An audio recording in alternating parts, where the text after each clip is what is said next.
الحمدللہ رب العالمین والصلاة والسلام علی سید المرسلین اما بعد فاعوذ باللہ من الشیطان الرجیم بسم اللہ الرحمن الرحیم۔ میرا نام سید رضوان اللہ شاہ اور آپ دیکھ رہے ہیں یوٹیوب چینل اصلاح اعمال۔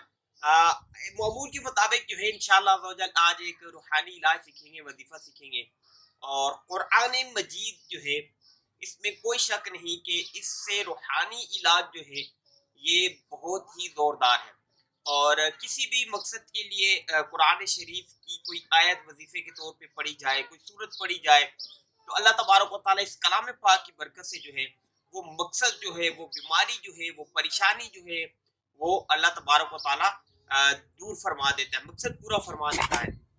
تو آج بھی ایسا ہی روحانی علاج لے کر آیا ہے۔ قرآن مجید کی ایک صورت ہے، اس سے جو ہے یہ مسئلہ حل ہوتا ہے۔ خصوصاً یہ ان لڑکیوں کے لیے ہے کہ جن کی شادی نہیں ہو پا رہی اور کسی نہ کسی وجہ سے جو ہے ان کی عمریں جو ہے وہ گزرتی چلی جا رہی ہے۔ بہت بڑا المیہ ہے ہمارے معاشرے کا کہ جہیز کی وجہ سے، بہت ساری ڈیمانڈوں کی وجہ سے، نیک رشتے نہ ملنے کی وجہ سے جو ہے لڑکیوں کی عمریں نکلتی چلی جا رہی ہیں، اور لڑکیوں کی تعداد ویسے بھی جو ہے وہ بڑھتی چلی جا رہی ہے۔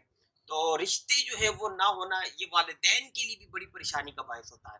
تو آج انشاءاللہ رشتے کے حوالے سے جو ہے ایک بہت ہی پیارا روحانی علاج لے کر آئے ہیں انشاءاللہ۔ وہ آپ روحانی علاج کیا ہے؟ روحانی علاج آپ نے کیا کرنا ہے کہ قرآن مجید میں ایک صورت ہے، سورہ ممتحنہ جو ہے، اور جس لڑکی کی شادی نہ ہوتی ہو تو وہ جو ہے وہ اس صورت کو جو ہے 5 بار پڑھا کرے انشاءاللہ۔ اللہ تبارک و تعالیٰ نے چاہا دن میں جو ہے 5 بار پڑھا کرے، اللہ تبارک و تعالیٰ نے چاہا تو اس کی برکت سے جو ہے نیک جو ہے انشاءاللہ رشتہ اس کو ملے گا، نیک انسان کے ساتھ جو ہے، صالح انسان کے ساتھ جو ہے اس کا رشتہ بہت جلدی ہوگا۔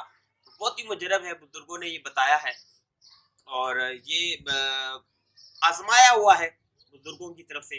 تو کوشش کریں کہ جن کے رشتے نہیں ہوتے وہ ایسا کریں کہ جلدی سے سورہ ممتحنہ جو ہے قرآن مجید کی صورت ہے، اس کو پڑھنا شروع کر دیں دن میں 5 بار۔ اللہ تبارک و تعالیٰ نے چاہا نیک جو ہے رشتہ ہوگا۔ ایک اور جو ہے دعا ہے کہ اللہ تبارک و تعالیٰ جو ہے جن کو نیک رشتے نہیں مل رہے ان کو نیک رشتے مل جائیں، جلدی جلدی شادیاں ہو جائیں، اور والدین کی پریشانی کا سبب دور ہو۔ دعا ہے کہ اللہ تبارک و تعالیٰ ہماری اس ویڈیو کو اپنی بارگاہ میں قبول فرمائے، اور اس کو میرے لیے، آپ سب دیکھنے والوں کے لیے قیامت کے دن ذریعہ نجات بنائے، آمین۔ دعا ہے کہ اللہ تبارک و تعالیٰ آپ کی جان کی، مال کی، عزت کی، آبرو کی حفاظت فرمائے، اور یہ تمام دعائیں میرے حق میں قبول فرمائے، آمین۔ نئی ویڈیو کے ساتھ پھر آپ کی خدمت میں حاضر ہوں گے، تب تک کے لیے اپنا خیال رکھیے گا، مجھے دعاؤں میں یاد رکھیے گا۔ اللہ حافظ، السلام علیکم ورحمۃ اللہ